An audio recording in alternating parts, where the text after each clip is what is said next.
Oi, César. Olá, Milton. Boa Boa noite. noite, público querido, sempre Boa fiéis aqui à noite. nossa Boa noite. transmissão. E, Hamilton, hoje a gente vai entrevistar a Beth Faria. Beth, Beth de Cal, desculpa, Beth. Cal. Eu troco o nome sempre, né? Mas antes, eu gostaria de fazer uma pequena homenagem ao nosso querido poeta Rubem Jardim, que nos deixou agora em 13 de maio desse ano, né? Infelizmente, ele nos deixou, e eu perdi um grande amigo, né? E a literatura e a poesia perdeu um grande poeta e um grande ativista cultural, né? E antes de passar a palavra para você, Hamilton, eu queria relembrar algumas coisas do Rubens Jardim, né? O Rubens, ele entrou na poesia já aos 18 anos, né? Ele conheceu o Lindolf Bell e foi integrante de um importante movimento aqui no Brasil. Em abril de 64, eles começaram esse movimento chamado Catequese Poética, né? E o lema desse movimento é: o lugar do poeta é onde possa inquietar. O lugar da poesia são todos os lugares, né? E esse lema da catequese poética define muito bem a opção que o Rubens Jardim fez da sua vida, né?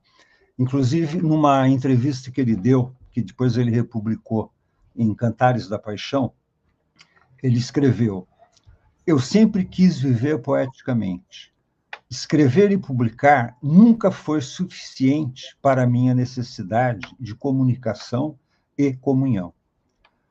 Eu sempre precisei da oralização, da plateia, do povo e de uma certa dramatização do poema diante das pessoas, né?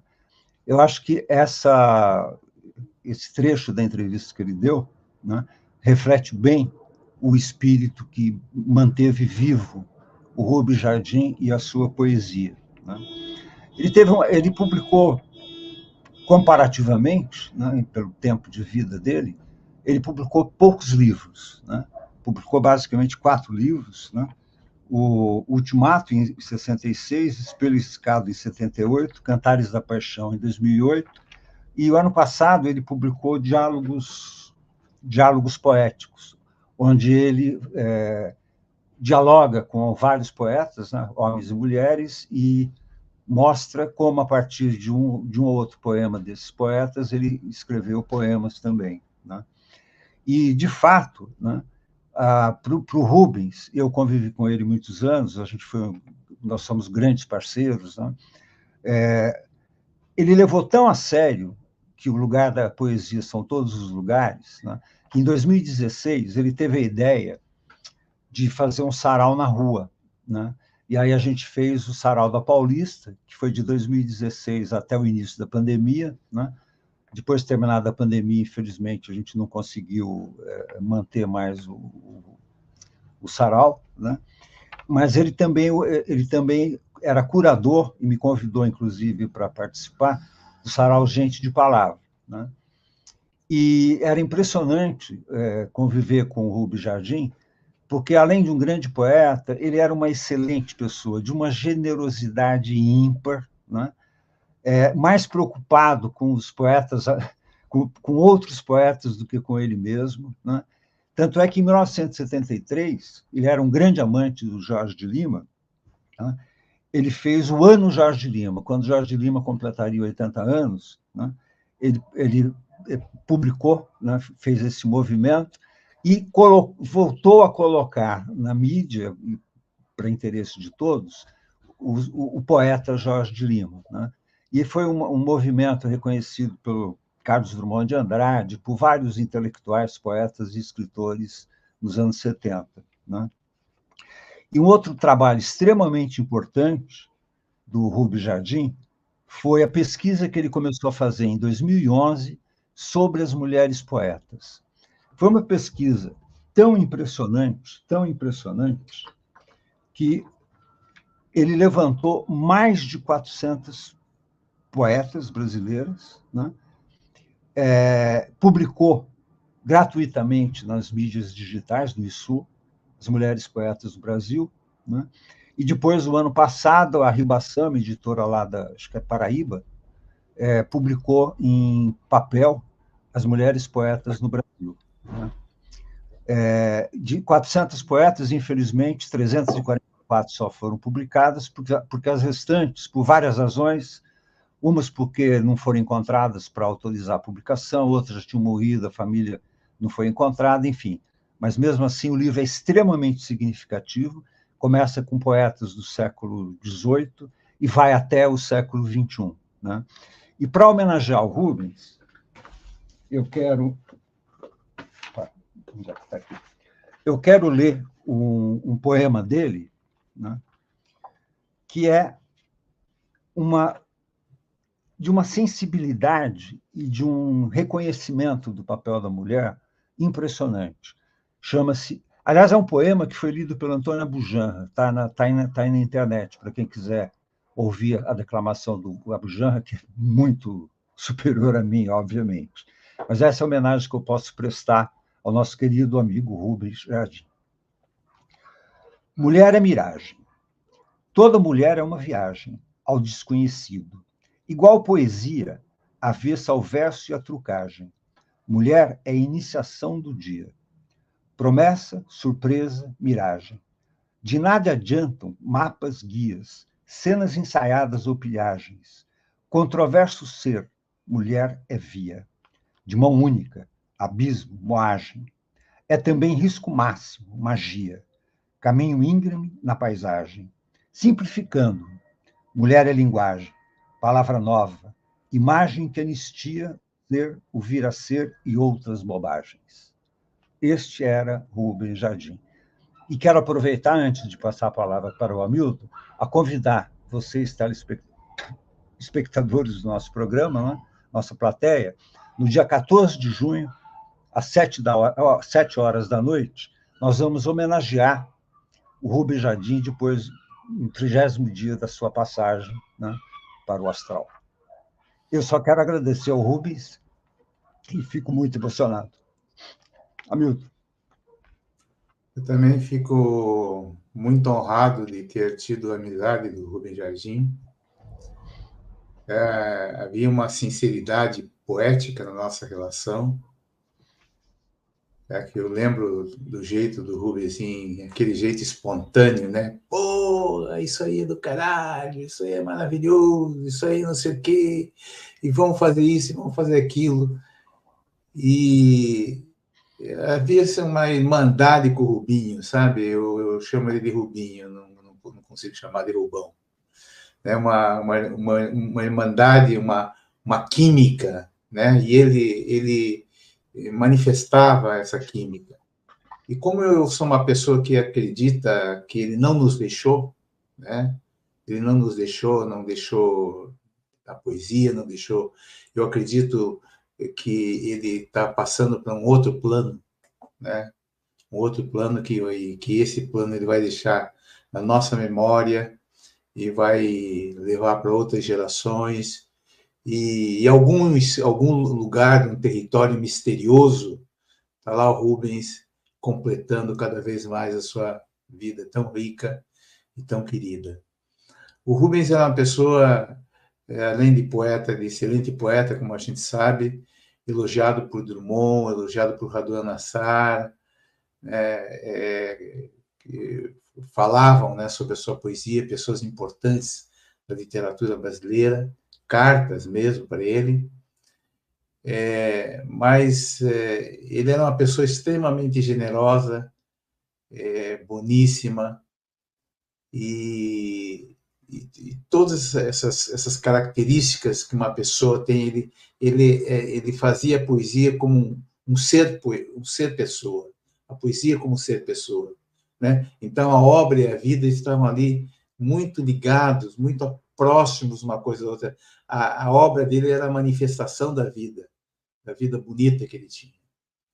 Então, e o jeito como ele tratava das coisas, tratava da espiritualidade, tratava das dúvidas, dos mistérios, isso aí é uma coisa encantadora. Eu acho que o Rubens é realmente um reencantador. Ele reencantava a palavra, reencantava a vida. E eu queria também falar um poema dele, que está na antologia dos anos 60, e que eu acho que revela bastante o que é o Rubem Jardim. Entre o ato e o fato, eu constato meu tempo, seus silêncios, seus impactos. Não negarei as pontes incendiadas, nem os rumos desfeitos. Eu vim para conhecer as fontes e recompor os rios. Não vim para explodir a bomba, nem ferir a pomba. Vim para me incorporar aos desabrigados, aos que perderam a terra, o pão, a pá. Não vim para dizer a palavra nova ou descobrir a lua nova. Vim para cumprir os chamados e assistir o meu povo. Não vim para me resguardar ou resguardar minha poesia. Vim para expor meu coração e revelar que o poeta não ficará de braços cruzados. Porque nós ainda construiremos um mundo novo. Nós ainda acreditamos no mundo novo. Rubem Jardim. Rubão, Rubinho, querido, fique bem nesse território dos encantados e mande toda a energia para nós, para a gente continuar essa senda maravilhosa, mágica, química, impressionante, metamorfose poéticas, que a gente possa plantar a poesia nesse mundo desidratado, louco, desequilibrado, para fazer uma vida melhor, e a palavra poética com seu papel impressionante na alteração e na realização dessa metamorfose. Em cada lugar, em cada momento, você estará junto conosco, querido Rubinho. Um abraço. Muito bom. Bom, Beth Vidigal, nossa convidada, uma poeta riquíssima, né? Começou seu primeiro livro, ela publicou aos 17 anos de idade. Aliás, eu quero fazer algumas perguntas em relação a isso, a ela, né? Tão jovem, já tão criativa. Vamos, então, colocá-la... Opa, cadê o meu mouse? Boa noite, Beth. Oi, obrigado querido. por aceitar o nosso convite. Tudo bom? Tudo. Vamos começar a nossa conversa, César? Comecemos. Vamos. A Beth é uma poeta com uma trajetória bastante grande, como o César falou. Escreveu. Ela, na verdade, ela aprendeu a ler com 5 anos, né? Uma coisa impressionante, e com 17 ela publica o primeiro livro. E o primeiro livro, nada mais, nada menos do que saudado pela Lígia Fagundes Telles, grande Lígia Fagundes Telles. E tem um trecho da Lígia que ela faz a apresentação do livro da Beth, Eu e a Vela, foi o primeiro livro. Vejam só o que a Lígia diz. A solidão que Rio, que tanto recomenda ao seu poeta, seu jovem poeta, fecunda solidão é o tema preferido por Beth Vidigal. E demonstrando precisão de vocabulário numa forma límpida, transparente, fala-nos ela dessa solidão num tom grave e ao mesmo tempo doce, não destituído de um certo pudor. Numa época em que os novos poetas se perdem num cansativo jogo de palavras, quando o pedantismo e a sofisticação parecem dominar as recentes gerações poéticas. É justo destacarmos essa presença. Beth Vidigal. Muito se pode esperar de quem nos deu um canto tão alto e puro quanto esse que ela acaba de nos oferecer. Lígia Fagundes Telles. Isso é um feito de poucos poetas, Eu acho que isso que o César também tá na cabeça, né? Como é que aconteceu isso? Como é que, né, César? Exatamente. Como que foi isso, né? Esse primeiro livro, essa força que a Lígia deu, essa leitura que ela faz do teu primeiro livro, uma menina de 17 anos, ainda assim, né, naturalmente, sem a experiência que tem hoje da palavra poética. Então, eu não conhecia a Lígia quando ela fez o prefácio. Eu fui conhecer depois. Ela leu os poemas e fez o prefácio. E ela não queria ler, não acreditava que pudessem ser bons poemas de uma adolescente. E esses poemas do primeiro livro foram escritos até os 15 anos, porque naquele tempo demorava muito para ficar pronto um livro. Então, era aquele boneco todo recortado, né? Com o passed up, o que eles falavam pestap mesmo. E tudo demorava. Até sair um livro, de fato, levava uns 2 anos. Então, mas acho que não foi só por isso. Eu considerei que estava encerrado uma fase naquele momento aos 15 anos. E, enfim, só fui conhecer a Lígia depois. Conheci, gostamos muito uma da outra, e acho que eu, fiquei muito fã dela, mas eu já tinha lido os livros dela, né? Eu já conhecia Agora eu vou esquecer os nomes dos livros, dos títulos. Mas, enfim, ela tinha 2 romances na época que até ela não gostava muito, depois, mais tarde. As meninas, né? Não tinha as meninas ainda. Não tinha, né? Foram os 2 primeiros romances dela. As meninas foi depois. E se tiver com o celular à mão aí, tá facinho de ver. Mas, enfim. Não, Verão no Aquário era um, mas Verão no Aquário acho que era o segundo. E o primeiro era... Daqui a pouco eu lembro de novo, porque as coisas vão saltando na memória, né? O primeiro foi Verão no Aquário, o segundo foi Verão no Aquário. Enfim, eu tinha lido os livros dela e gostado muito.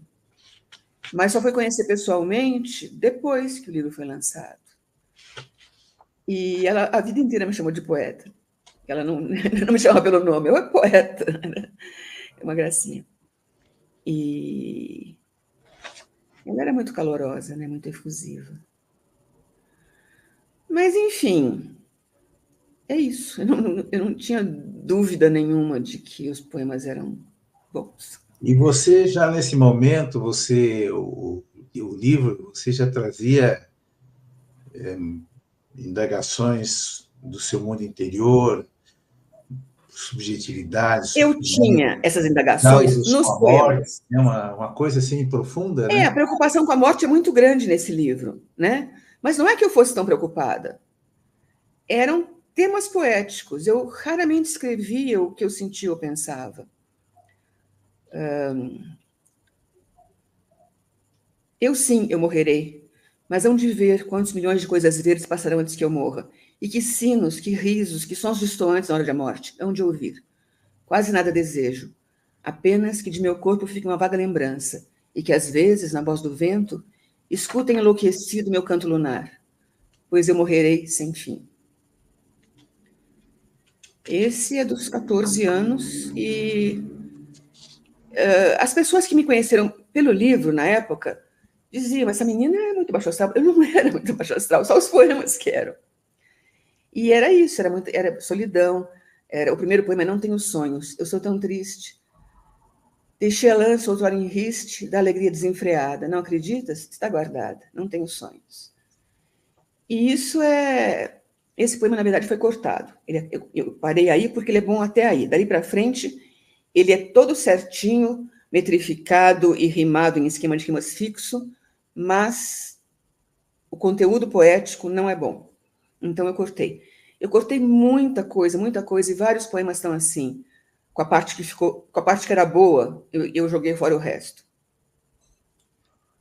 Mas afora isso, você tem assim nesse livro você tem também alguns momentos até de humor, né?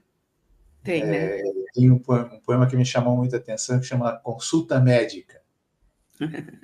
Eu não tenho obsessão da felicidade, nem a obsessão da carne, nem a obsessão da morte, nem a obsessão do amor, nem a obsessão da glória, nem do saber, nem da pureza, nem da beleza, nem das viagens, nem do sucesso, nem do dinheiro, nem das doenças, nem do sossego, nem da alegria, nem de nada.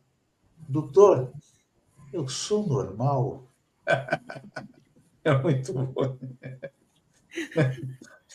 É interessante. Né?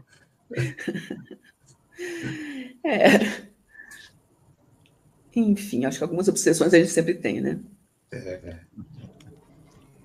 Mas, Beth, tem um poema seu que me chamou muita atenção, no Eu e a Vela, seu primeiro livro, que eu vou ler, ainda que mal, para depois comentar. Chama-se Otelo. Primeiro Otelo falando. Desejo que todos saibam, aquela mulher macia me pertencia. Amava-me nos momentos mais tranquilos. Dividia comigo seus pensamentos sinuosos de enguia. Eram meus os cachos doidos, indomáveis, e as carícias sempre prontas, na ponta dos dedos frágeis. Com que miragem me enternecia? Aí o coro responde. Quem? Que mulher é essa que te pertencia? Que mulher foi essa que te pertenceu? E quando, nas tardes de insônia, nas noites de frio, e onde? No mar, no chuveiro, no escuro? E como? No mais puro e simples e perfeito e verdadeiro abandono? O quê? Então ninguém te disse, companheiro, que essa mulher não teve dono, mas prisioneiro? Esse poema eu achei maravilhoso, porque você, com 17 anos, já coloca algo que está hoje na mídia, que é o empoderamento da mulher. Enquanto o Otelo te mostra o amante, né? Ele não percebe que ele que é o prisioneiro. Isso eu achei maravilhoso.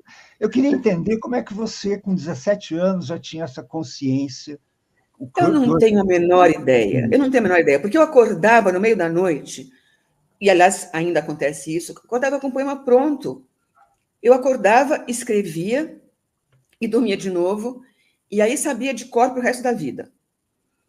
E se eu não escrevesse, às vezes estava com muito sono, eu pensava, não, amanhã eu vou lembrar. E não lembrava de nada no dia seguinte.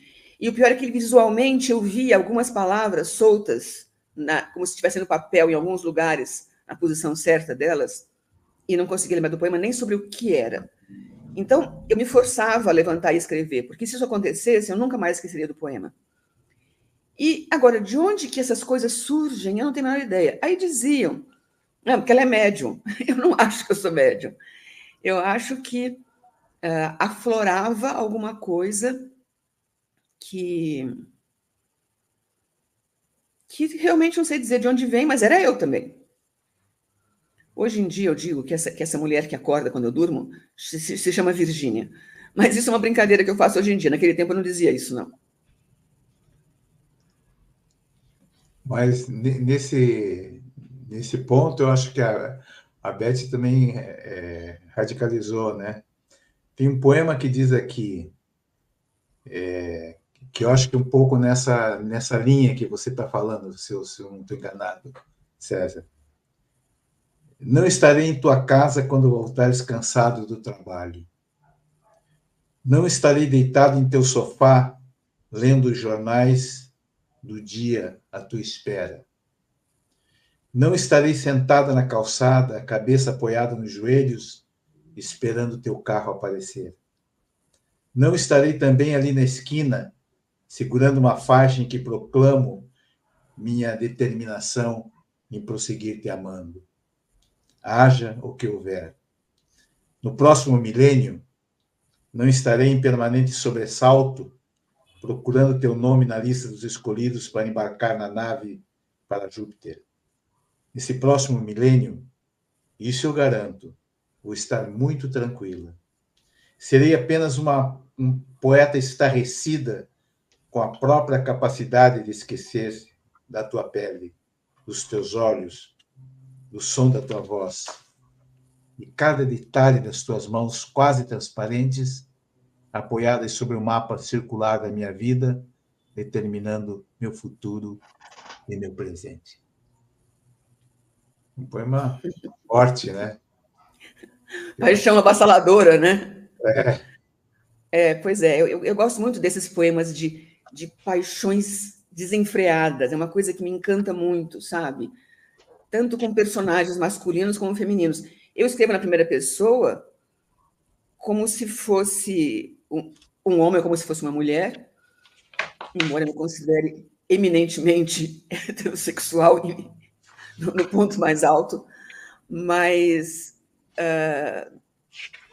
aquele poema do Otelo que você leu é um homem que fala, né, no começo. E esse da mulher sentada, que não estará sentada na calçada, mas evidentemente quando ela diz que não está sentada na calçada, a gente imagina ela sentada na calçada. E com essa determinação em prosseguir te amando, haja o que houver. Mas também vai ser apenas uma mulher que esqueceu completamente dele. Eu gosto muito disso, dessa inevitabilidade das paixões. Eu acho que tem muita gente que não acredita em paixões, acredita em amores sossegados. E eu acho difícil conviver com isso. Eu acho que a relação entre homem e mulher é sempre desenfreada, alucinada. E mesmo quando ela fica sossegada, ela continua por baixo da pele, desenfreada e alucinada.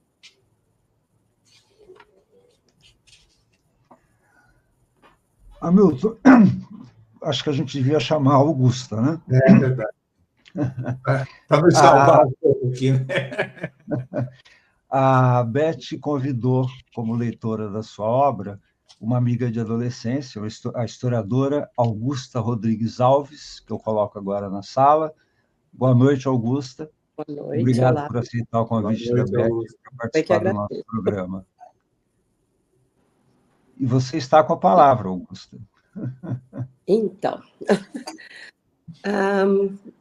a Beth e eu nos conhecemos desde jovens adolescentes, né? E eu e as outras amigas, e minha irmã, que era muito amiga da Beth também, nós sempre soubemos que a Beth era poeta, e aquilo era um fato da vida dela, sabe? Nós não éramos, ela era, né? Então, não era uma coisa diferente. Mas eu realmente nunca consegui entender muito bem como é que aquilo tudo vinha da Beth, sabe? Porque ela era uma adolescente perfeitamente normal, que ia nas festas, que, sabe, que é o cinema, que dava risada das coisas, enfim. Ela não era uma pessoa triste, mórbida, nada disso, entendeu? Então, eu nunca entendi muito bem como é que aquilo funcionava. Você explica, Beth? Eu não tenho a menor ideia também. As coisas brotavam, não tenho a menor ideia. Mas realmente, eu me lembro que quando saiu meu primeiro livro, uma menina no colégio, eu estava no colégio ainda, né? 17 anos, estava no colégio. E uma menina disse que a mãe dela proibiu ela de andar comigo, porque disse: essa menina é uma suicida em potencial. E, enfim, eu não era, né? Mas eu reconheço que aquilo era assustador. Eu, fora do momento em que eu escrevia, eu era perfeitamente igual a qualquer criança de 17 anos. Então, era uma coisa assim um pouco fora da realidade das outras adolescentes ou rapazes, né? Daquela época. Então, mas quando a gente estava junto, a gente ia no cinema, etc., não tinha nada disso. Né? Não tinha nada disso. Não tinha nada de digamos, de inspiração, do que viesse, enfim. Não, você era uma amiga nossa, como sempre, né? Então, realmente, para mim, é um mistério como é que isso vem e como é que a Beth acorda no meio da noite com o poema pronto. Aliás, isso era uma coisa que eu queria te perguntar, Beth. Ele vem pronto, né? Mas você lapida aquilo um pouco depois? Muito raramente. Quando são versos metrificados e rimados, não tenho que mexer. Está pronto. Quando são versos livres, muitas vezes eu dou uma ajustada, principalmente por questões de ritmo, porque mesmo o verso livre tem ritmo, né? É, claro. Por exemplo, eu publiquei no Facebook outro dia, acho que anteontem, ou talvez ontem, um poema que é daquele tempo, e eu não pus no livro. E eu não pus porque é careta pra caramba. Mas nasceu assim. E eu, como todos os outros, sei de cor assim. E eu tinha uma tia que adorava as coisas que eu escrevia. Então ela pegava tudo e distribuía entre os amigos dela e todo mundo. Então eu tinha grandes fãs entre os colegas de trabalho dela. E quando saiu o livro, um deles me escreveu uma carta longa, muito longa, que eu procurei até para mostrar aqui, mas eu não consegui encontrar, não sei o que eu fiz com ela. Eu sabia onde ela estava, mas agora não sei mais. Em que ele reclamava de eu não ter publicado esse poema. E ele dizia que ele tinha comprado 2 exemplares do livro. Um para mandar para a filha dele, que morava num kibbutz em Israel, e que para quem ele sempre escrevia falando de mim. Embora a gente não se conhecesse pessoalmente, ele só lia o que eu escrevia porque minha tia mostrava para os amigos, colegas de trabalho. E esse poema, eu realmente, quando eu olho para a cara dele, eu sei que eu não sou capaz de escrever aquilo acordada. Porque ele tem um esquema de rimas fixo, que é ABCD. Hã? Vocês Decassílabo? estão falando aí? Não, decassílabo, né? Não. São redondezas maiores. São redondezas maiores, mas com o esquema ABCD, BC. Acho que é isso, é ABCD, BC. E esse esquema é igual nas 3 estrofes. Isso eu acordado eu não consigo fazer, mas de jeito nenhum. E é assim. Quando me ergui de teus olhos, embriagada de amor, esqueci todo o universo. E te entreguei todo, inteiro, o meu mundo interior, traduzido no meu verso. Amo acima do que sou. E neste ar de primavera, na beleza dessa lua, nessa noite perfumada, nessa estranha atmosfera, mais do que nunca sou tua. Sejamos almas apenas. Nada de corpo e matéria, nada de muito concreto. Abstração nas palavras, abstração nas ideias e o mais puro dos afetos.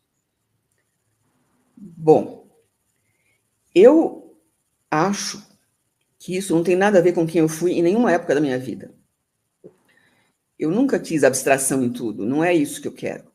Mas eu acho o poema, assim, muito bom e careta. Se fosse do começo do século XX, eu acharia ele bonito. Não está no livro. E, sabe, o André Condo disse que está querendo republicar o Eu e a Vela. E se ele fizer isso, eu vou pedir para ele pôr, mas vou pedir para ele pôr com essa explicação, contando o que aconteceu e por que eu tirei, enfim. Porque eu acho que vale a pena, porque eu acho que ele é bem bom, formalmente, mas eu não gosto dele. Interessante isso. Você sabe que tem uma poeta aqui no Paraná muito conhecida, está organizando um festival de poesia agora, poeta premiada Lucy Colin, que ela publicou um livro aos 19 anos e depois, agora, 40 anos depois, ela publicou o mesmo livro. Fui até no lançamento. Então. Bom, o meu vai ter 60 anos depois, né? Lembrei de uma coisa agora, por exemplo, muito uma conversa comigo, Helena Collodi dizia o seguinte: existem os poemas ovíparos e os vivíparos. Os ovíparos ficam chocando com o tempo, etc. E os vivíparos já saem prontos, né? É uma maravilha, acho que é uma ideia muito boa. Eu só Muito boa lembrei uma mesmo. coisa, só para os espectadores saberem. Augusta está na China nesse momento. Olha que coisa interessante. Você não falou, né, César, que ela está na China? Não.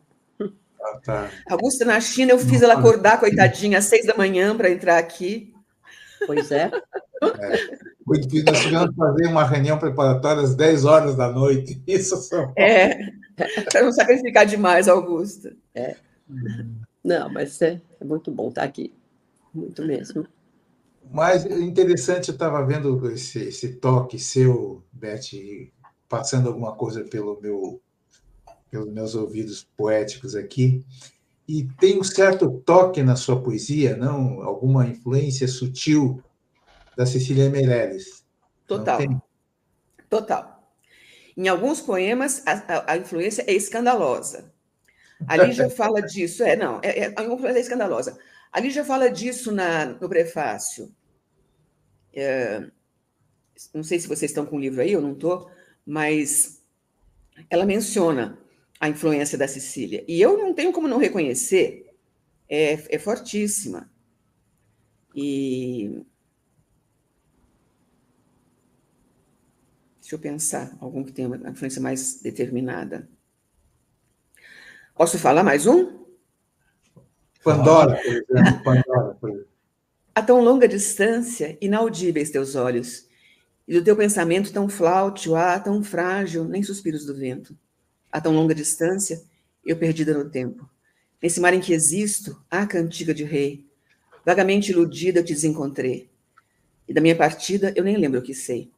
Mas de ti, docemente, a lembrança primeira adormece, de vida. E teus olhos mais longos aproximam no tempo a ternura perdida.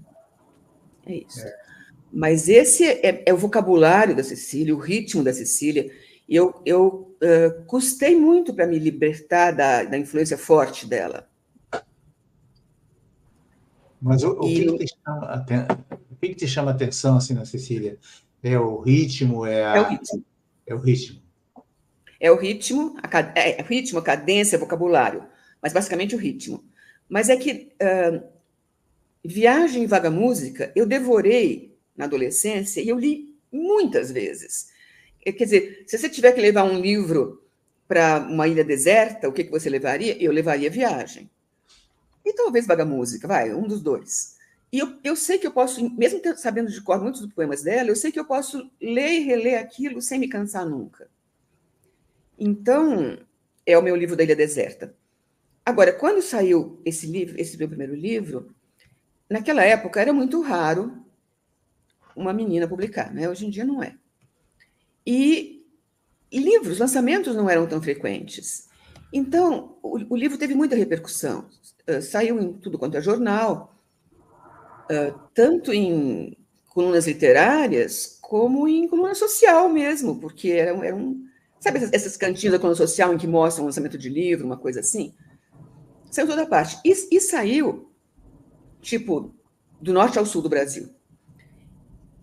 E para o terceiro, eu peguei trechos de comentários de vários jornais do Brasil para fazer uma colagem nas orelhas, né?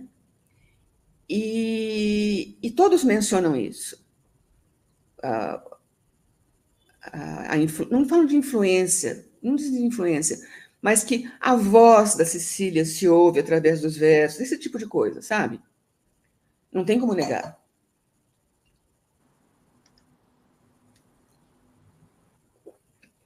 Quando ela morreu, me pediram para escrever sobre isso no colégio, uma redação. E eu não conhecia ela pessoalmente, então eu não tinha muito o que escrever. Depois, a Bibi Ferreira me chamou no programa dela para falar sobre Cecília. E também o que eu tinha a falar era sobre a poesia. O que a Bibi queria era uma conversa sobre a pessoa, né? Um depoimento mais íntimo, que eu não tinha um depoimento íntimo para fazer. Eu nunca tinha estado com a Cecília. Eu tinha, acho que, 18 anos quando a Cecília morreu. E... Enfim, essa influência é totalmente reconhecida, não tem como negar. Depois acabou. Depois foi desaparecendo, mas formou minha poesia. Agora, Beth, o teu tem uma outra influência muito forte aí, né? Que é interessante saber quando você salienta o papel da Cecília, né? Que é do poeta Geraldo Vidigal, né? O Geraldo Vidigal, teu pai, né?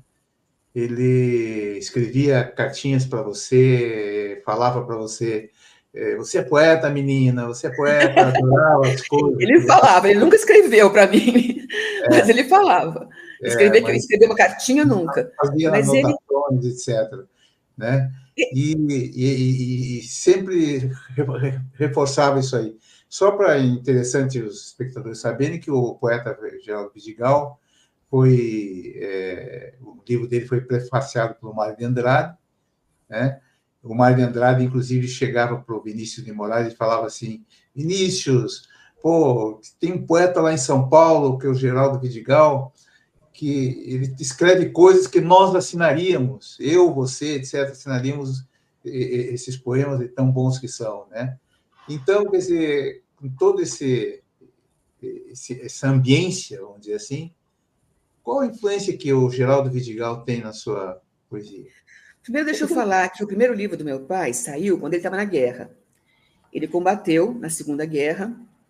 Na verdade, ele foi mandado para a Guerra de Castigo, porque ele era um líder estudantil.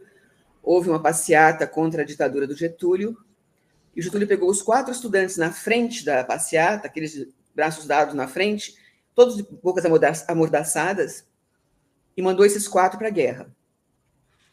Depois ele mandou os outros 4 que estavam mais atrás desses. E meu pai publicou as memórias de guerra dele, que se chama Aprendiz de Liberdade, o livro, e ele conta, no início, que ele estava no porão do navio, quando ele escutou chamar soldado Geraldo Vidigal, compareceu ao convés. Ele compareceu, entregaram um rifle na mão dele, Getúlio subiu no convés e mandaram ele quando o presidente subir, você apresenta armas. Então, ele foi forçado a apresentar armas para o Getúlio no convés do navio, quer dizer, uma coisa bem opressora mesmo. E mais, Getúlio disse que se ele, não disse pessoalmente, mandou dizer, que se ele aceitasse... Não, nem é isso. Getúlio ofereceu uma promoção para ele. Se ele fosse promovido, ele não precisaria combater no chão, né, de guerra. Só que ele sabia que não podia, nenhuma família podia ter 2 pracinhas combatendo. E se ele fosse promovido, o irmão dele podia ser chamado. Ele achava que meu avô não aguentaria ter 2 filhos na guerra. Então, ele não aceitou essa promoção para o irmão dele não ser chamado. Bom, as memórias de guerra dele eu recomendo muito, são ótimas, mas quando ele estava na guerra, ele mandava os poemas para o meu avô. E foi meu avô que procurou Mário de Andrade. E nas cartas de Mário para Cecília tem um momento em que Mário diz que foi procurado por um pai zonzo de amor pelo filho, mostrando os poemas para ele. E foi aí que o livro foi lançado, então, meu pai estava na guerra, e teve também uma grande repercussão, porque era um soldado na guerra mandando aqueles poemas, que são muito bonitos. Tem um que fala de 100 homens numa trincheira, cada qual com sua noite sem luar. É um poema maravilhoso, realmente é o meu favorito de tudo que meu pai escreveu. Termina assim. Ele voltou e graças ao Getúlio, ele conheceu minha mãe, porque ele foi para um treinamento em Caxambu. Minha mãe é filha do general Edgar Facó, que hoje em dia é uma avenida, meu avôzinho Edgar. E minha mãe estava lá com meu avô, nem sei porquê, talvez relacionado com esse treinamento. E meu pai e minha mãe se conheceram lá. Mas não começaram a namorar. Ele foi para a guerra, ela também, ela ficou, eles se correspondiam. E quando ele voltou, o pai deles foi buscar ele no Rio, né, soldados chegando da guerra, e ele disse: o general Facó está dando... Meu avô morava no Rio. O general Facó está dando uma festa em homenagem, enfim, para comemorar a volta do filho dele. Vamos, meu pai falou, se eu for, eu fico noivo. Meu avô Alcides, né, pai do meu pai, disse: então, o que você está esperando? Foram, ficou noivo, de fato, só que tinham se correspondido daquele momento. Então, se casaram assim. Agora, no casamento, esse meu avô, o general Edgar Facó, era um ministro de Getúlio. Então, e meu avô tinha... Quando Getúlio chamou meu avô, meu avô disse: você sabe que... O senhor sabe, né? Sei lá como é que eles se referem uns aos outros, que eu liderei uma rebelião contra o senhor. E o Getúlio disse: eu sei, eu preciso de homens que não tenham medo de mim. Então, no fim, meu avô e o Getúlio ficaram amigos. Tem várias fotos deles juntos. E meus pais contam, quando eles estavam saindo do casamento, de braço dado, já casados, a mamãe falou, você viu que o Getúlio veio? Meu pai disse, mas você convidou o Getúlio? O Getúlio é meu inimigo. Como você fez isso? E a minha mãe disse, já começa. Ou seja, aquela coisa de casal que vai brigar, né? Mas, enfim. Fim da história.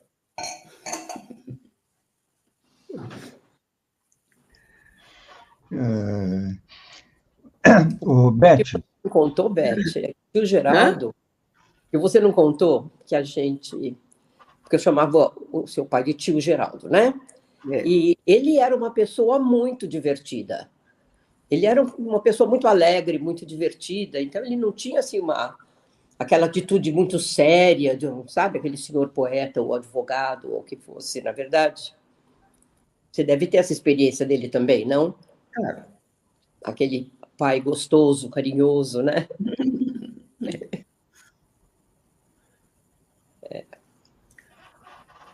Mas, enfim, Hamilton, você perguntou se meu pai escrevia cartas para mim? Não.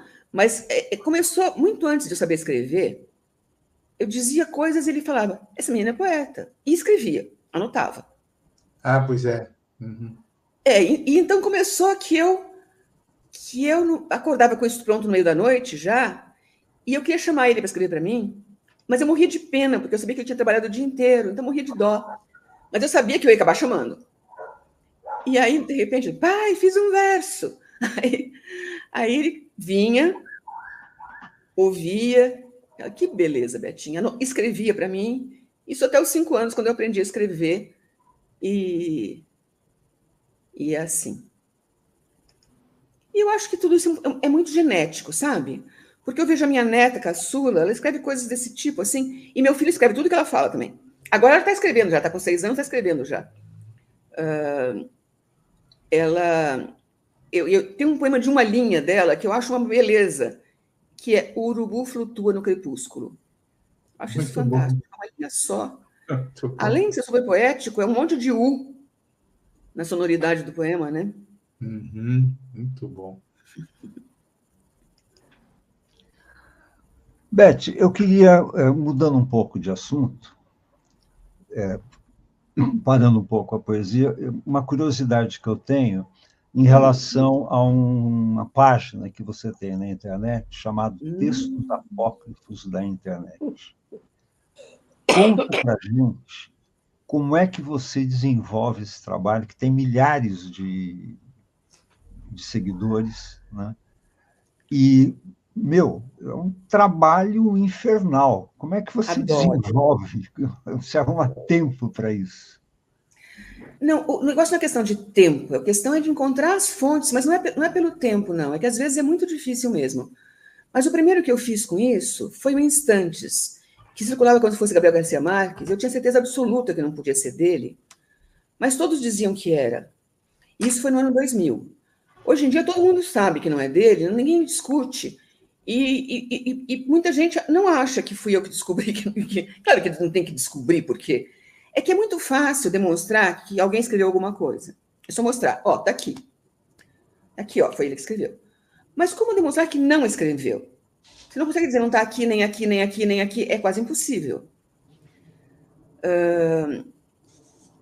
Então, essa primeira pesquisa do Instantes levou bastante tempo mesmo, e eu pedi para o Cláudio Willer, que era presidente da UBE na época, e eu era da diretoria, pedi para publicar no Escritor.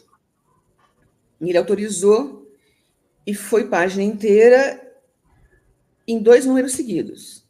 Primeiro eu contei como é que foram as desconfianças, por que não podia ser Garcia Marques, os sinais todos de que não podia ser dele, e depois a parte que comprovava que de fato não era dele. E aí o Cláudio falou, bom, você pode continuar com esse trabalho, mas nunca mais em 2 páginas, em 2 números. Você esgota o assunto em uma página e acabou, não, é só isso. E então continuei a fazer, fiz Veríssimo, Clarice Lispector, enfim, todas essas pessoas de quem dizem, Jabor, dizem que publicaram coisas que eu sei que não pode ser dele, né? e inclusive textos em inglês que começam a circular em português e foram traduzidos, mas a gente percebe pela estrutura das frases que aquilo é inglês. Então, eu encontro o original, encontro o autor em inglês, e tem gente que fica muito brava. Eu me lembro que com o La Marioneta, A Tribo do Gabriel Garcia Marques, um senhor português ficou indignado quando eu publiquei, disse que isso é uma burrice, foi a expressão que ele usou, isso é uma burrice. Essas coisas são pesquisadas. Eu falei, pois é, justamente foi pesquisado. Mas quem provocou esse erro foi um embaixador do Peru na Colômbia, que se confundiu com algum texto e achou que era do Garcia Marques. E depois, num programa de televisão, chamaram Garcia Marques e ele disse que nunca escreveria algo tão cursi, que na região não é uma palavra que tem em todo o espanhol, mas que lá significa grosseiro, né? E aí trouxeram o autor do texto, e ele era uma pessoa gentil, ficou constrangidíssimo de trazerem o autor depois dele ter dito que nunca escreveria algo tão cursi. E o autor, de fato, era um titereteiro. O titereteiro não, porque o cara que era um ventríloco. Ele dizia esse texto porque ele tinha uma marionete. Então, nesse contexto, o texto dele tem muito mais sentido, né? Não é para ser um texto poético, é para ser um texto que, de fato, ele dizia para a marionete dele, com a marionete dizendo. Voltando ao instante do Garcia Marques, tinha a frase da Maria Kodama, a mulher dele, dizendo que não era dele. Mas, no fim, eu descobri de onde vinha a coisa. O texto está numa biografia dele, e quem escreveu foi a biógrafa. E ela diz depois que ela escreveu aquilo não como se fosse dele, mas como se fosse algo que ela imaginava que ele poderia ter escrito, que ela imaginava que ele poderia se sentir assim. A frase também atribuída a Voltaire de não concordo com uma palavra do que dizeis, mas defenderei até a morte o vosso direito de dizê-la, também não foi dita por ele, foi escrita pela biógrafa dele, que achou que era a cara dele, era assim que ele se comportava como quem diz isto. Sim, só que ele não disse, ela disse. Então tem uma porção de coisas, tem muitos jeitos de pesquisar as coisas. E às vezes tem coisas que eu tenho certeza que é de alguém, mas não tem prova nenhuma de que seja. Tem um texto sobre amigo, que circulava como se fosse de Vinícius de Moraes, mas não era dele. E eu encontrei o autor, era Paulo Santana, escrevi para ele, respondeu a secretária dele, dizendo que ele estava viajando, mas que ele tinha mandado dizer que quando ele voltasse, ele ia processar todas as 9 viúvas de Vinícius. Então, ele... Enfim, mas em compensação tem um outro, também sobre amigo, que eu tenho certeza que é de Vinícius, tem todas as características do texto de Vinícius, não está em nenhum livro dele, não está em lugar nenhum. A fundação que se dedica à obra dele diz que não é dele, então eu deduzo que não está publicado em lugar nenhum, mas é dele, ele escreveu em algum lugar. Num guardanapo de bar, talvez. Então tem muito aquilo de reconhecer o jeito que o cara escreve. Eu não posso afirmar que isso é dele, mas tem todas as características de texto dele. Enfim. Você não pretende publicar alguma coisa a respeito disso, não? Eu quero muito, porque isso começou com esses artigos no Jornal O Escritor, que eu fui juntando, claro, naturalmente eu tenho todos por escrito. Esses artigos ficaram num site que um amigo meu montou, que é o José Eduardo Vincenzo. Ele fez um site que tinha esses apócrifos todos. Depois ele encerrou esse site. Mas eu comecei a fazer o livro. Comecei a juntar todos os artigos. Daí eu perdi o arquivo. E aí me deu um desânimo absoluto de recomeçar isso. Então, hoje eu tenho essa página na internet, onde eu pesquiso novos textos que aparecem atribuídos a fulano ou ciclano. E é engraçado, a pessoa que quer que seja de alguém, quer tanto que traduz para o autor errado. Vou dar mais um exemplo, o texto do Edson Marques. Esse não foi traduzido, mas eu me lembro muito bem quando eu ouvi dizer que a Fiat tinha mergulhado na obra de Sicília para fazer um anúncio. E eu fiquei aguardando extremamente empolgada. O que eles iam trazer? De Cecília, não, desculpa, de Clarice. A Fia tinha mergulhado na obra de Clarice. Eu fiquei esperando para ver o que eles iam trazer, porque eu gosto muito e conheço muito bem a obra de Clarice. Aí, quando veio o texto, eu vi que era o poema da Edson Marques, que eu conhecia também antes desse. O Edson Marques, quando fez esse poema, a gente se reunia na Pensão Jundiaí, nas últimas terças-feiras do mês, ou segunda, terça-feira do mês, alguma coisa assim, e ele um dia levou impresso, mas ainda naquelas impressoras antigas, e distribuiu para todo mundo. Então, eu conhecia o poema. E não tem cara nenhuma de Clarice, além de tudo. Não tem cara nenhuma de Clarice. Clarice nunca escreveu nada que fosse muito compreensível. Tudo dela é hermético. Absolutamente tudo. Exceto, talvez, A Hora da Estrela, que eu não li e não pretendo ler. Mas o resto, os outros textos dela são sempre herméticos. O mood do Edson Marques é extremamente compreensível. E a Clarice também nunca deu ordens para ninguém, nunca usou imperativo para falar com ninguém. O Edson Marques tem esse poema como registrado na Biblioteca Nacional muito antes de a Fiat fazer esse anúncio. Então, um pouco tem isso, de você conhecer a obra das pessoas. E outra coisa é, em conhecendo, saber que não pode ser de fulano. Então, tem, por exemplo, aquele... qual que eu vou pegar, hein? São tantos. Aquele texto que fala de um amigo tem que ter brilho na pupila, né? Meus amigos são todos metade loucos, metade isso, metade aquilo.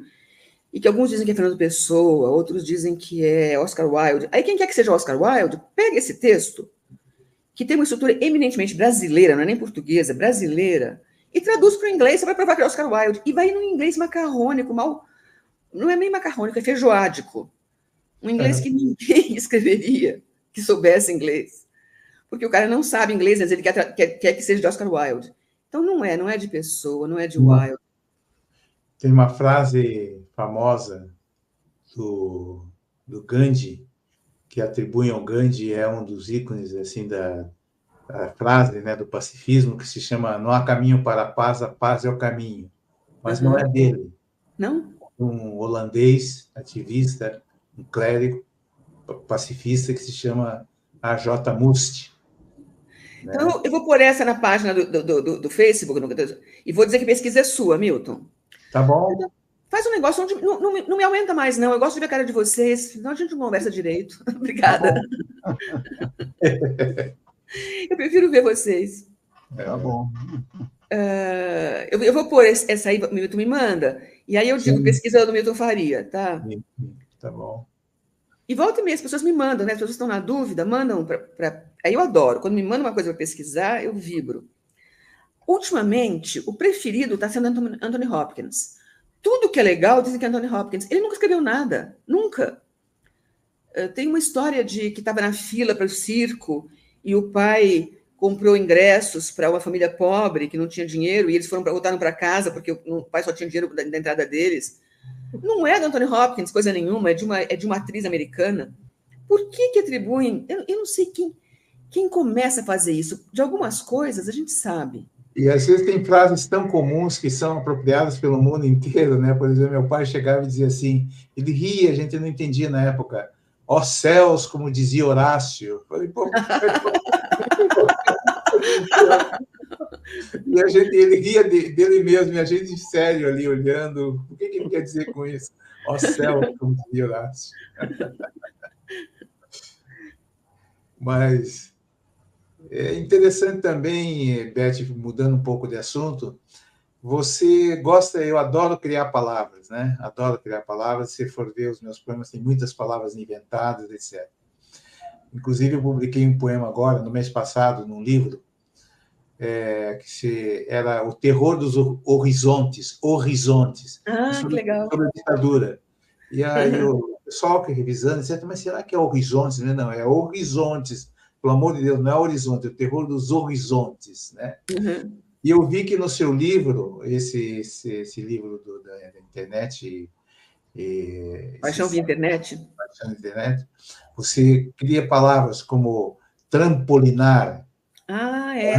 Me lembrava. Não perdedora, perdatriz. Né? Predatriz, a predadora. Predatriz. Sereio. Né? Sereio, sim. Você nunca recebeu alguma crítica sobre isso? Muita gente. Professoras de português, principalmente. Porque é uma coisa que deixa muito indignadas as pessoas que levam a língua muito a sério. Você não pode brincar com a língua. Então, por exemplo, eu digo que a única palavra que eu fiz que pegou foi tantufas. Que tantufas eu comecei a falar em Campos do Jordão, nas nossas férias, Augusta, em Campos do Jordão, em vez de tanto faz, tantufas. E acho que a gente tinha uma turminha muito influenciadora em Campos. Verdade. E a nossa turminha era importante no contexto da cidade. Então, eu acho que isso foi se espalhando para os paulistas que frequentavam Campos e hoje em dia eu encontro tantufas em toda parte, mas eu sei que eu inventei essa. E inventei, a gente tinha 14 anos. Faz muito tempo, faz 60 anos. Mas outra palavra que eu coloquei, que eu vejo que as pessoas reclamam, e alguns gostam muito, é uma infernidade de sabiás. Eu gosto muito dessa palavra. Uma o quê? Uma infernidade. Começa assim, insuportáveis, é um conto. Insuportáveis os sabiás nesse verão. Aí vai descrevendo os sabiás e termina o parágrafo dizendo uma infernidade de sabiás. Não para de fazer. Podia ser maritacas. Mas fica bem claro. É porque o sabiá todo mundo acha bonitinho, mas o personagem, no caso, não acha, detesta, odeia. E eu acho que é uma palavra que é um trocadilho que não chega a ser um jogo de palavras, né? É um trocadilho mesmo. Eu me lembro que a Augusta falou da irmã dela, que nós éramos muito amigas, a irmã dela morreu aos 23 anos, e para mim é uma perda que até hoje eu sinto muito, grande amiga.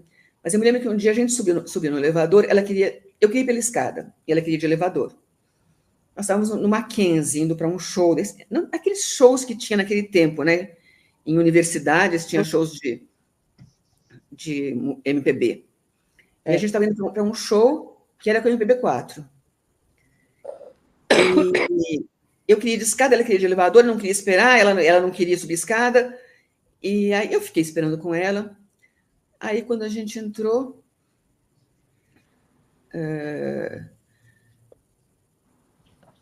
Como é que foi a história? Eu sei que ela falou... Eu falei, eu tenho pressa. Ela falou, eu também tenho pressa, mas tenho perna. Eu não vou lembrar agora da história. Eu não lembro dessa história de jeito nenhum. Não, você não vai lembrar, mas eu lembro muito. Eu vou lembrar. Daqui a 5 segundos eu lembro. Você sabe que não tem como não lembrar do Adoniran Barbosa, quando ele reclamava que as rádios não tocavam os sambas dele, né? As músicas dele. Ele dizia assim, por que as rádios não tocam minha música? Por que as rádios não tocam a música? Porque eu erro, eu sei errar. Você sabe que quando ele escreveu Tirou o Álvaro, foi censurada, né? E foi censurada por causa do português. Sim. E a censora escreveu de muito mau gosto.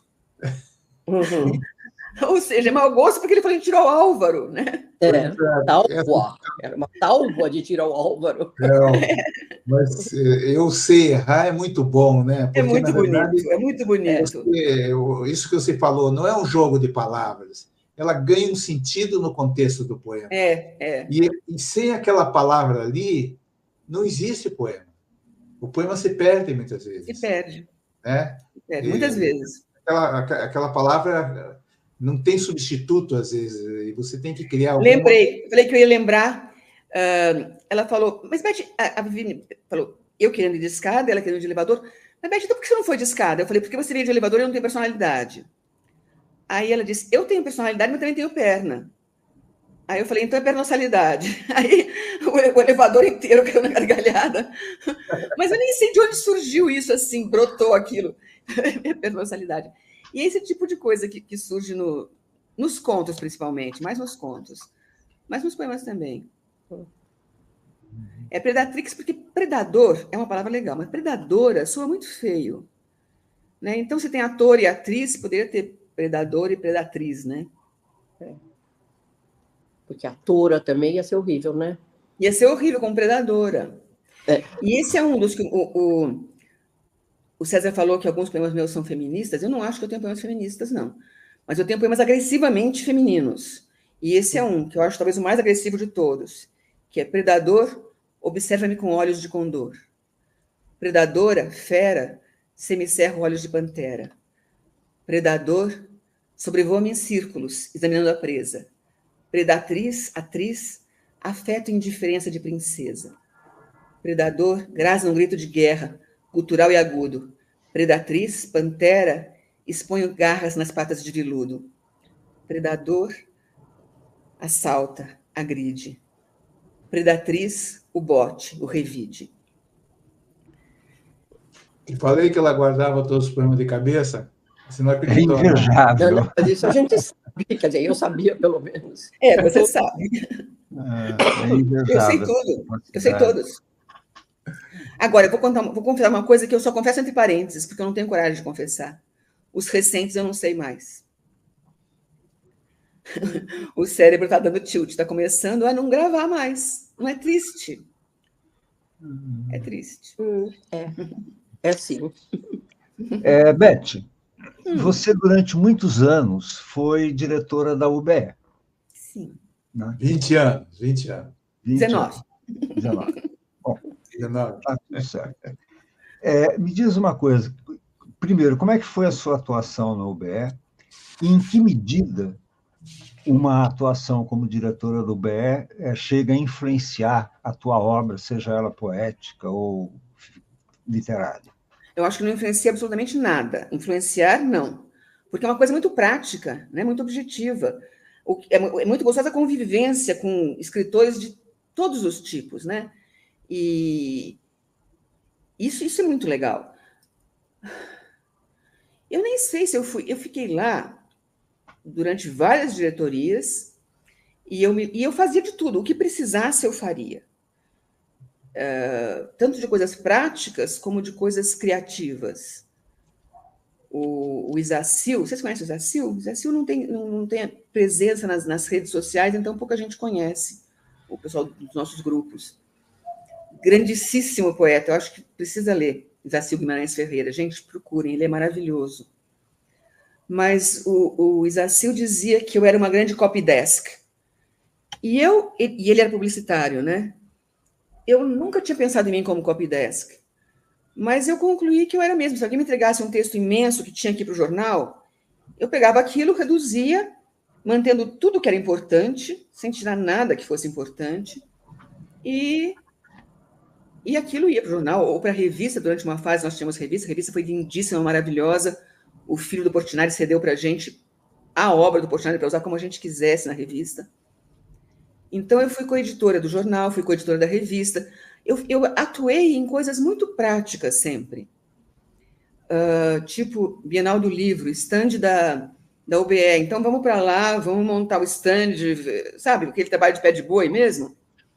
Eu faço isso tranquilamente. Era o que eu fazia lá, o que precisasse eu fazia. Uma das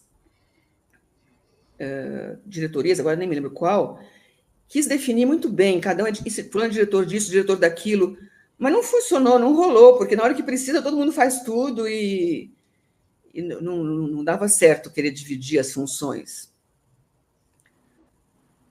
Agora, nesses quase 20 anos de UBE, o que você enunciaria assim, a respeito de realizações da UBE, assim, para a literatura de São Paulo e do Brasil?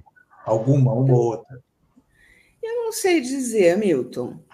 Eu não sei dizer. Eu não sei se a UBE tem uma presença forte hoje em dia. O Juca Pato, por exemplo, é conferido pela UBE.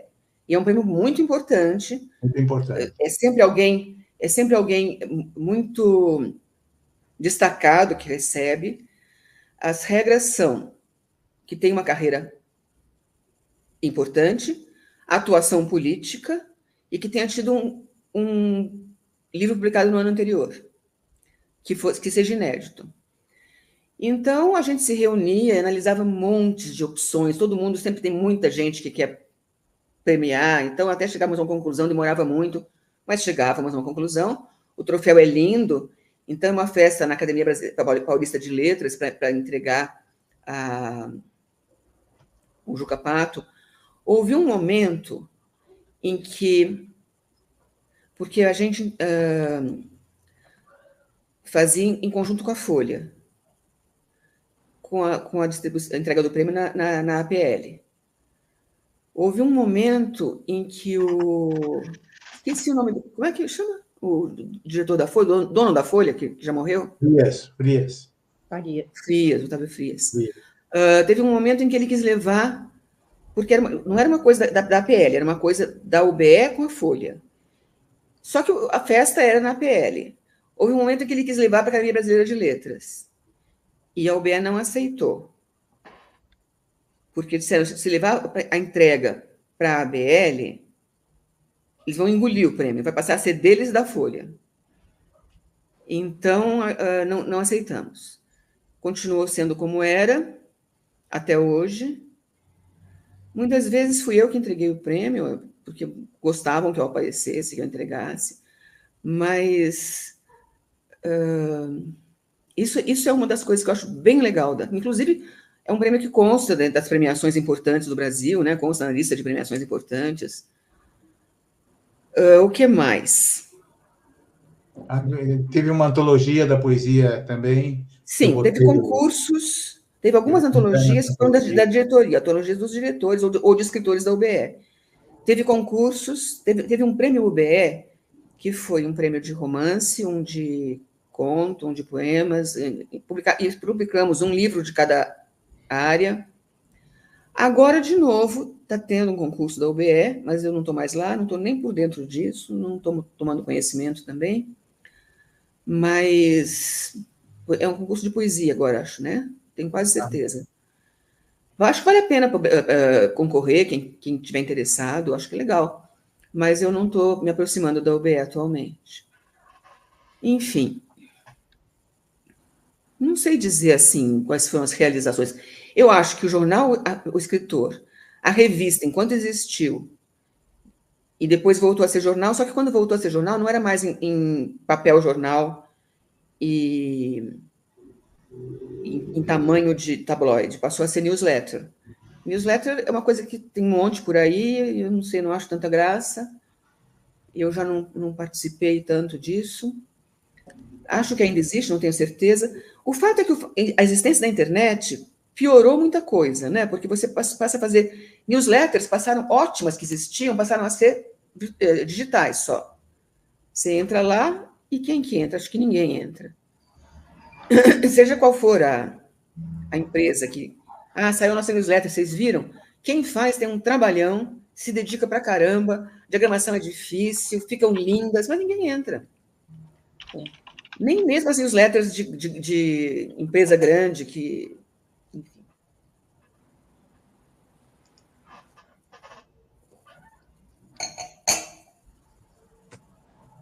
Como é que está a nossa hora aí, Sérgio? Olha, ainda que a gente tenha aqui um protesto dizendo que o programa não pode acabar às 9 horas, porque a Beth entrou às 8h20, é o protesto da Elizabeth Greenberg, a gente vai ter que acabar. Claro, uma hora acaba, né? Uma hora acaba. Eu queria só fazer uma pergunta mais para a Beth, sobre a Clarice. Você conheceu a Clarice, né? Então, a minha história com a Clarice foi linda, porque eu era fascinada com os livros dela. E li primeiro o Lustre, eu tinha 15 anos, amei. Depois...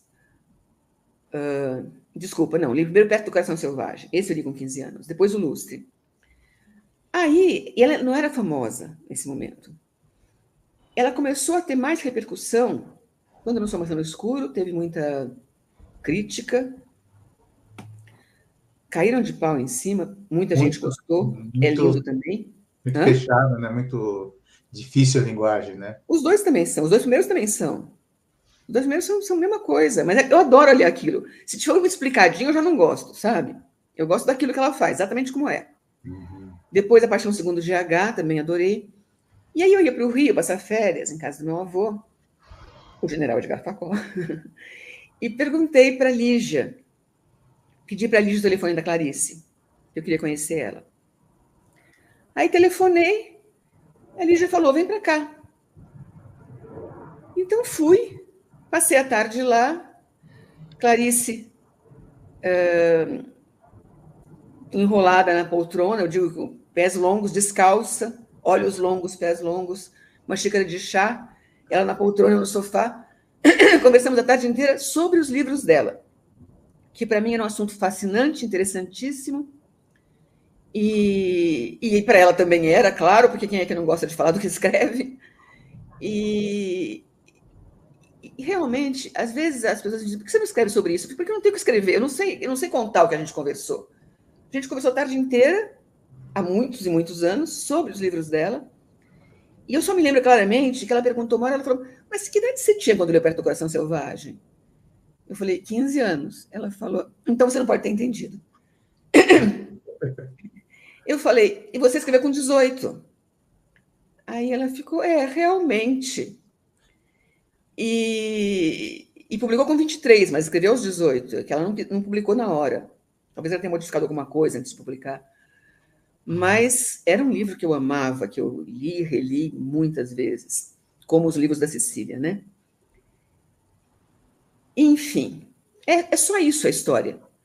E depois as pessoas me dizem, ela contou isso numa entrevista, que foi uma estudante lá que entendeu a Maçã no Escuro, e como é que os críticos não entendem. Então e ela dizia nessa entrevista que ela é muito fácil, muito acessível, é só telefonar e vir, que nem essa menina fez. Então, foi uma coisa muito legal, muito, para mim, uma coisa deliciosa, uma lembrança ótima. Mas eu não tenho muito o que contar sobre isso, eu não sou capaz de reproduzir. Legal, acho que é essa passagem que não tenho o que contar, já contou. O que tem que contar é que depois disso eu resolvi fazer a mesma coisa de novo, eu tinha essa idade, 17 anos. Resolvi fazer a mesma coisa de novo com a Hilda. Aí, de novo, pedi para a Lígia o telefone da Hilda. A Hilda e a Lígia eram íntimas, intimíssimas. Aí eu pedi para a Lígia o telefone da Hilda. Liguei para a Hilda Hilst e ela... Mas eu não sei quem é você. Eu falei, não, você não sabe, mas eu adoro os seus livros, gostaria de conversar um pouco sobre eles, como você trabalha, como surge a inspiração. Ela, eu não tenho nada para te dizer, não sei quem você é, não estou interessada. E pronto, desligou o telefone e pronto, entendeu? Então foi a experiência oposta. Você sabe que a Hilda estava lançando um livro na mesma época, mais ou menos, que eu estava lançando pela Massal Ono, ela estava lançando Amavice. Eu fui no lançamento dela, né? E aí eu fui abraçar ela, assim, toquei no cabelo, e não toque no meu cabelo. Ela é bem tipo da Hilda, né? Estava todo montado o cabelo. Ela era lindíssima, né? Quando jovem, né? Aos 30 anos, ela era de parar o trânsito, né? Ela era muito bonita. Hamilton. Ela era amiga dos meus pais. Assim, não amiga, mas meu pai frequentava todas as rodas literárias, claro, e ela também. Então, eu tinha ido ver recital dela no teatro, uma figura maravilhosa, lindíssima. Nunca imaginei que ela ia dizer que não queria me conhecer. Enfim. Hamilton, antes da gente encerrar, tem uma bronca aqui, dirigida a nós dois. Vou colocar aqui. Conseguem ler? Henriette Effenberger. Vocês não falaram ainda da obra da Beth após os livros lançados em 65. Isso é um puxão de orelha. Vocês falaram do Paixão via Internet, né?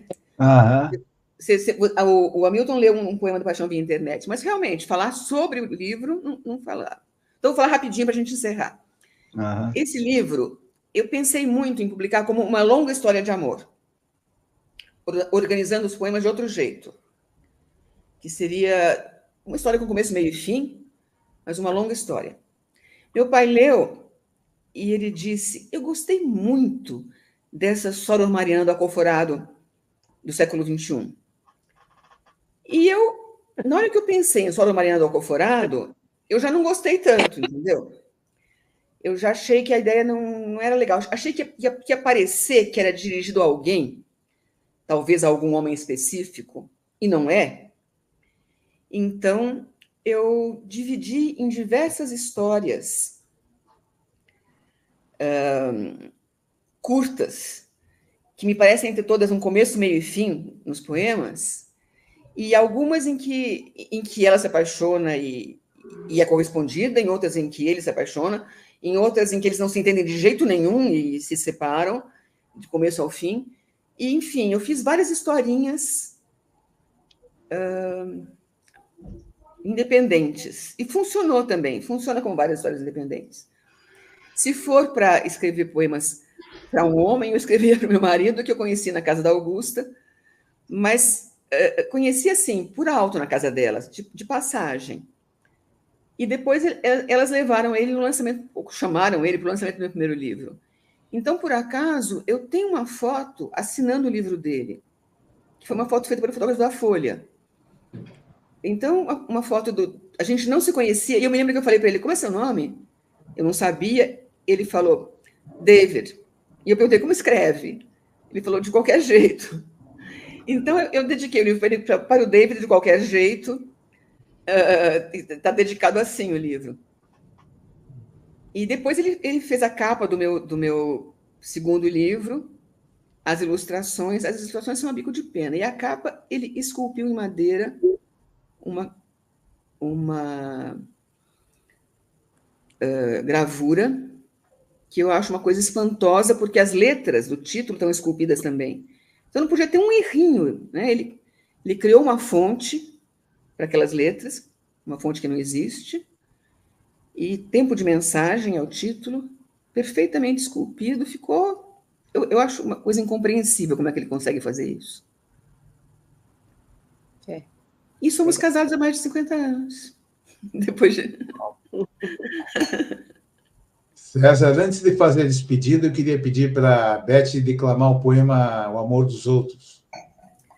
O amor dos outros é indiferente. Só o da gente é especial, fosforescente, brilha no escuro. O amor dos outros é tão pequeno, nem vale a pena pichar um muro. Ninguém entende o amor alheio. Não é bonito e não é feio. O amor dos outros é tão efêmero. Estão amando, fazendo gênero. O amor dos outros é muito pouco. Só o da gente, direito ou torto, alegre ou triste, sereno ou louco, lascivo ou puro, céu ou inferno, só o da gente será eterno. Olha para a cara do amor alheio. São só 2 olhos, nariz no meio. Cadê a boca? Olha para a cara do amor da gente. Que coisa louca. Muito bom. Muito bom. Bom, antes de fazer as despedidas finais, eu, um pouco emocionado, acabei esquecendo de cumprir o meu papel de youtuber, né? Como todo youtuber faz. É pedir para os espectadores que ainda não se inscreveram no canal do Petariado que o façam, para contribuir para a proliferação não só do canal do Petariado, mas da poesia, né? Quero lembrar que esse programa fica arquivado no YouTube. Enquanto tivermos YouTube, teremos o programa arquivado à disposição dos interessados e futuros pesquisadores de literatura e poesia no Brasil, né? Então, eu quero, aproveitando, pedir para vocês não só se inscreverem, mas curtirem os programas, comentarem, né? E conto com vocês no nosso próximo programa, que vai ser agora em julho, né? Em julho nós teremos o poeta gaúcho Renato de Matos Mota, e já, desde logo, estão todos convidados. Beth, muito obrigado por aceitar o nosso convite para poder conversar sobre o seu trabalho. São muito queridos e muito talentosos. Obrigado. Augusta, obrigado pelo seu sacrifício em ter que levantar de madrugada aí na China para participar do nosso programa. Ela merece, ela merece. E agradeço também ao público que está conosco até agora, permanecendo fiel, né, aguardando. Nossa plateia, eu tenho controle aqui, a nossa plateia não caiu, manteve-se num padrão único. Muito obrigado por isso também. Um grande abraço a todos, especialmente a você, Beth, a Augusta. E ao Hamilton, meu querido amigo, um outro abraço também. Queria dar um abraço também na Beth, na Augusta, gripada, falando da China. E a Beth, acho que foi um programa que rolou. A Beth falou na preparação que as perguntas do roteiro não iam ser rápidas, né? Isso aí dava mais tempo ainda, muito mais tempo para a gente conversar. Muito eu quero deixar um recado para o Rubinho. Da onde ele estiver, ele fazer uma avaliação aí, ver como é que estão as coisas, etc. E nós estamos pensando nele. Eu chamei ele no Facebook para vir assistir. E Rubinho, estamos nessa, vamos continuar encantando o mundo e reencantando o mundo. Aliás, Hamilton, aproveitando a sua deixa, o pessoal não sabe, mas do canal do Proletariado, nós entrevistamos o Rubem Jardim. Sim, está lá. Tá? Quem quiser conhecer melhor o Rubem Jardim, esse programa é um bom começo. E eu sugiro que, a partir de agora, a gente não fale que ele nos deixou, viu? Está com a gente. Ele não deixou ninguém. Nem ninguém. Ele está aí. Verdade, está com a gente. Verdade. É isso aí, minha gente. Nos despedimos? Sim. Beijo. Quer falar alguma coisa antes? Não. Augusta? Só muito obrigada pelo convite, gente. Vocês são maravilhosos e fiquei tão agradecida. Eu também quero agradecer. Adorei participar. Você fez um grande favor para mim. Imagina, como se faltassem amigos para você, né, Beth? Especial, assim.